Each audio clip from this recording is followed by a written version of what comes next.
استاذه هند البسي حزام الامان بس. فندم حزام الامان عشان سلامتك.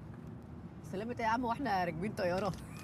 اتكل على الله بس. لا لا لا لا لا انا ممنوع اكل الشيبسي في عربيتي اساسا. اهدي بتاع غير ان دي انا ما استحملهاش. بجد احنا كده راكبين طياره بجد بقى في ايه يا بابا؟ انت مالك خانق كده ليه؟ الطريق لسه طويل، اهدى كده. يا استاذه هند انا فاهم ان اكل الشيبسي عامه حريه شخصيه، بس قسما بالله ريحه الكباب هتموتني. يعني حاولي تعملي اللي انت عايزاه بس حافظي على الاخرين اللي معاكي في العربيه. المفروض الاخرين دول انا الاخرين. انت الاخرين؟ طب اهو.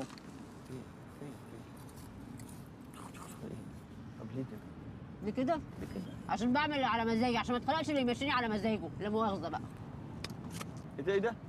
ايه؟ دي بتمص دي. ايه ده؟ لا اكيد حضرتك مش هتنزلني في الشارع، صح ولا لا؟ بحسبها لسه. هتبقى ايه؟ يعني عارف لو نزلتك تبقى قله ذوق طبعا. تبقى واطي. بس قسما بالله انا ريحه القرمشه دي ما هستحمل.